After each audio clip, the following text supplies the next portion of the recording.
Hello दोस्तों, आज के इस वीडियो में मैं चतुर्भुज एवं चतुर्भुज के प्रकारों को लेकर आ चुका हूँ। तो आज हम इस वीडियो में चतुर्भुज किसे कहते हैं और चतुर्भुज के प्रकारों को पढ़ने वाले हैं।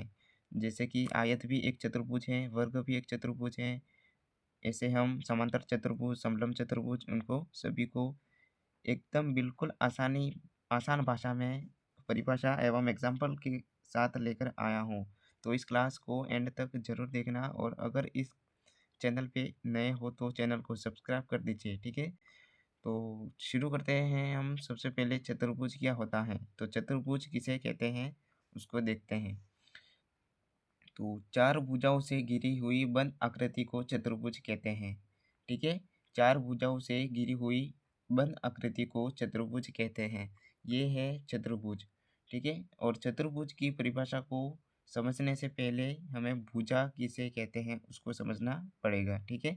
तो सबसे पहले भुजा क्या होती है उसको अच्छे से देख लेते हैं। तो जो स्केल से हम एक सीधी रेखा खींचते हैं वही भुजा होती है, ठीक है? जो सरल रेखा होती है वही भुजा होती है। तो ये एक प्रकार की भुजा है, ठीक है? ये भी भुजा है, ये भी भुजा है, ये भी भुजा है। और ये जो टेढ़ी-मेढ़ी जो रेखा खींची हुई है ये भुजा नहीं है, ठीक है? तो इसको क्या बोलते हैं? भुजा। तो मैं आशा करता हूँ भुजा आपको अच्छे से समझ में आ गया होगा। तो यहाँ पे है चतुर्भुज।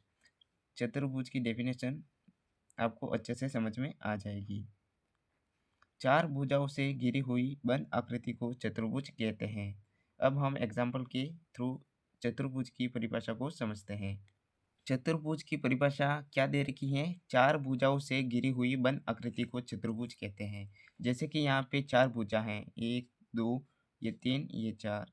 ये चार भुजा हैं और बंद घिरी हुई है, ठीक है? तो इसको हम चतुर्भुज कहते हैं। परिभाषा के अनुसार ये एकदम फिट बैठ रहा है, ठीक है? लेकिन यहाँ पे चार भुजा तो है, लेकिन क्या ये बंद बंद है क्या? नहीं है, ठीक है? तो ये चार भुजा तो है लेकिन बंद आकृति नहीं है, इसलिए इसे चतुर्भुज नहीं कहते हैं, ठीक है?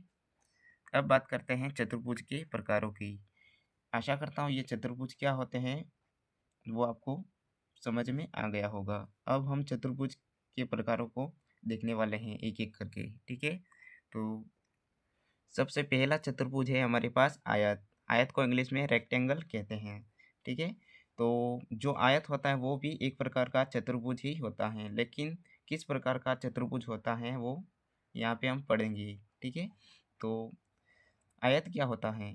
ऐसा चतुर्भुज जिसमें आमने-सामने की भुजाएँ बराबर लंबाई की हो तथा चारों कोण 90 डिग्री की हो तो उसे आयत कहते हैं, ठीक है?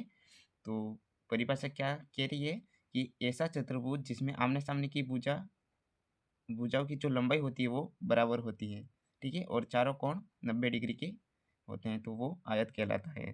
तो यहाँ पे हम एग्ज़ाम्पल के थ्रू हम अच्छे से देख लेते हैं, ठीक है? तो ये जो आमने-सामने की भुजा है वो बराबर है, ठीक है?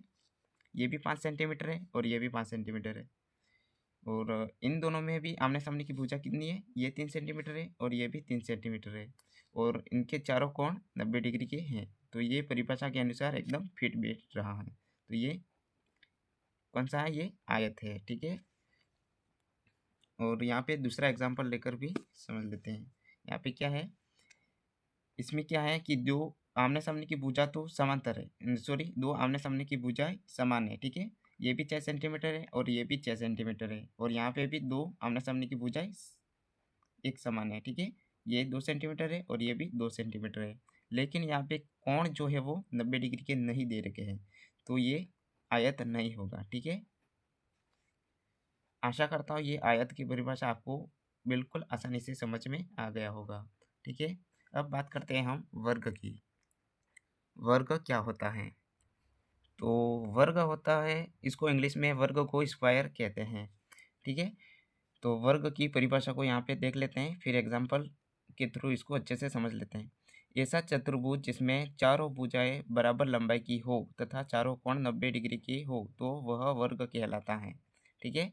तो क्या दे रखा है? ऐसा चतुर्भुज जिसमें चारों भुजाएँ बराबर लंबाई की हो और चारों कोण भी 90 डिग्री की हो तो उसे वर्ग कहते हैं।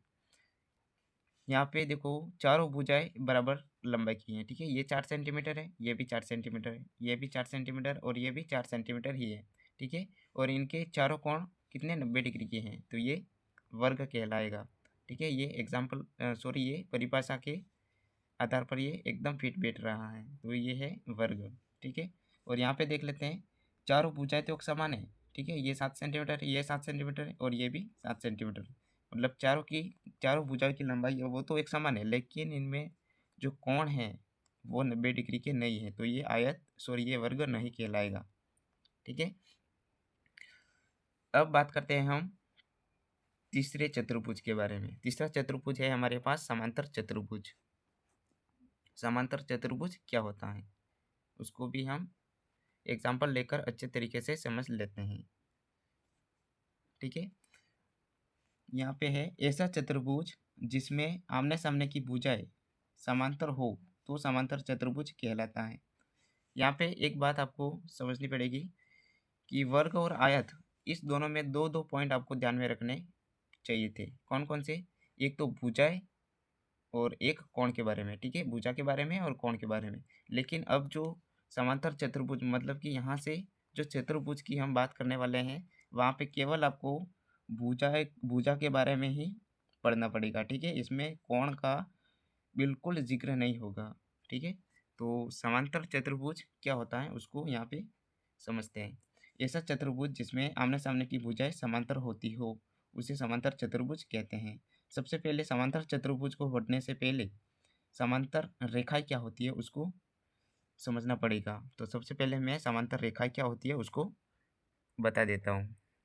समांतर रेखाएं वे होती है जिसको आगे बढ़ाने पर और पीछे बढ़ाने पर, आगे या पीछे बढ़ाने पर वह आगे जाकर किसी भी बिंदु पर नहीं मिलती है, मतलब ये एक दूसरे को कभी टच नहीं करेगी, तो ये होगी समांतर रेखाएं, ठीक है। और यहाँ पे देख लेते हैं हम कि ये रेखा और ये रेखा अगर इनको आगे बढ़ाएंगे तो ये किसी एक बिंदु से मिल जाएंगे, किसी एक बिंदु पर मिल जाएगी, ठीक है। मतलब कि ये दोनों रेखाएं कभी न कभी टच हो जाएगी, तो ये समांतर रेखा नहीं होगी। मतलब आपको ये समझ में आ गया होगा कि समांतर रेखा क्या होती है, ठीक है। क्लियर है? अब हम समांतर चतुर्भुज की परिभाषा को अच्छे से समझ पाएंगे। ऐसा चतुर्भुज जिसमें आमने सामने की भुजाएं समांतर हो समांतर चतुर्भुज कहलाता है, ठीक है। तो यहाँ पे एग्जाम्पल लेकर के अच्छे से समझ लेते हैं। यहाँ पर परिभाषा में क्या बोला है कि ऐसा चतुर्भुज जिसमें आमने सामने की भुजा समांतर हो समांतर चतुर्भुज कहलाता है।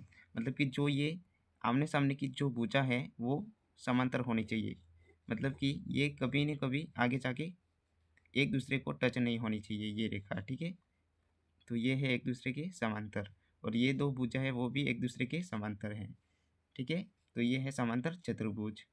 ये परिभाषा के अनुसार एकदम फिट बैठ रहा है, तो ये समांतर चतुर्भुज होगा।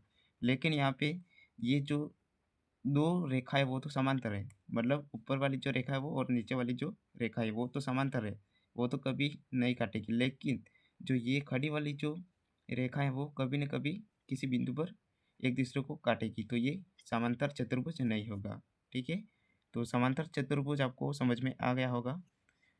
अब बात करते हैं हम चौथे चतुर्भुज की, सम चतुर्भुज, ठीक है। तो सम चतुर्भुज के बारे में अच्छे से समझ लेते हैं। सम चतुर्भुज के बारे में पढ़ना है। तो सम चतुर्भुज क्या होता है? ऐसा चतुर्भुज जिसमें चारों भुजाएं बराबर लंबाई की हो सम चतुर्भुज कहलाता है।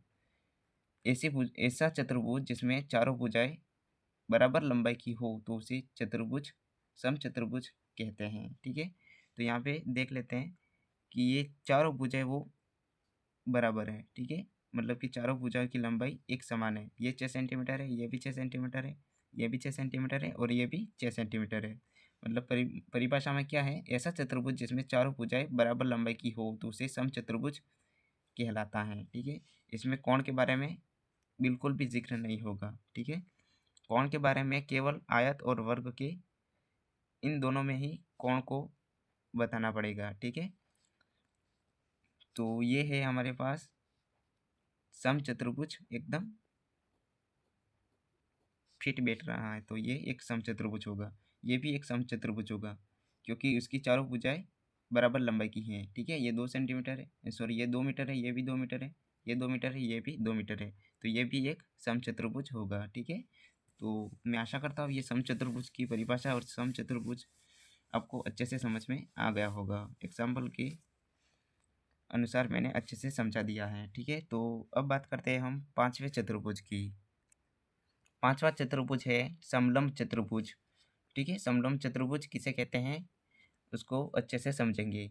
ऐसा चतुर्भुज जिसमें आमने सामने की भुजाओं का केवल एक युग्म समांतर हो समलंब चतुर्भुज कहलाता है।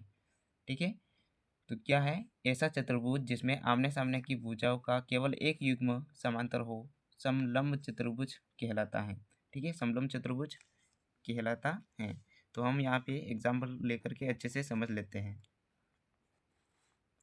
ठीक है, एक युग्म का मतलब क्या हुआ, जो आमने सामने की जो समांतर रेखा है उस दोनों को मिला करके एक युग्म होता है। ठीक है, ये और ये एक युग्म कहलाता है, और ये रेखा दोनों को मिलाकर युग्म होता है। मतलब ये दो युग्म है, एक युग्म तो ये और एक युग्म ये। तो इसमें से क्या है, परिभाषा में क्या दे रखा है कि ऐसा चतुर्भुज जिसमें आमने सामने की भुजाओं का केवल एक युग्म समांतर हो समलंब चतुर्भुज कहलाता है। मतलब एक युग्म यहाँ पे समांतर है। ठीक है, ये एक युग्म समांतर है, लेकिन ये दोनों जो भुजा है वो समांतर नहीं है। क्यों नहीं है, क्योंकि अगर इसको आगे बढ़ाएंगे तो ये दोनों आमने सामने टच हो जाएगी, तो ये दोनों जो रेखा है वो समांतर नहीं है। तो हमारे पास ये समलंब चतुर्भुज की परिभाषा के अनुसार ये एकदम फिट बैठ रहा है, तो ये एक समलंब चतुर्भुज होगा। ठीक है, और दूसरा एग्जांपल लेकर यहाँ पे समझते हैं, ये भी एक समलंब चतुर्भुज होगा। ठीक है, क्योंकि इसमें एक युग्म जो है वो समांतर है। ठीक है, और एक युग्म समांतर नहीं है। अगर ये दोनों युग्म समांतर हो तो उसको कौन सा चतुर्भुज कहेंगे, ये कमेंट करके आप बताना। ठीक है, लेकिन ये तो है अभी समलंब चतुर्भुज। ठीक है, और यहाँ तक ही रखेंगे इस क्लास को। तो मैं आशा करता हूँ चतुर्भुज एवं चतुर्भुज के प्रकार आपको बहुत आसानी से समझ में आ गए होंगे, और सिंपल सी डेफिनेशन को लेकर और एग्जाम्पल के थ्रू आपको अच्छे से समझा दिया है। तो अगर चैनल पे नए हो तो चैनल को सब्सक्राइब कर लेना। ठीक है, जिससे क्या होगा कि मेरी जो भी अगली वीडियो मैं अपलोड करूँगा तो सबसे पहले आप तक पहुँच पाएगी। ठीक है, तो मिलते हैं अगले वीडियो में अगले सवाल के साथ। तब तक के लिए जय हिंद दोस्तों।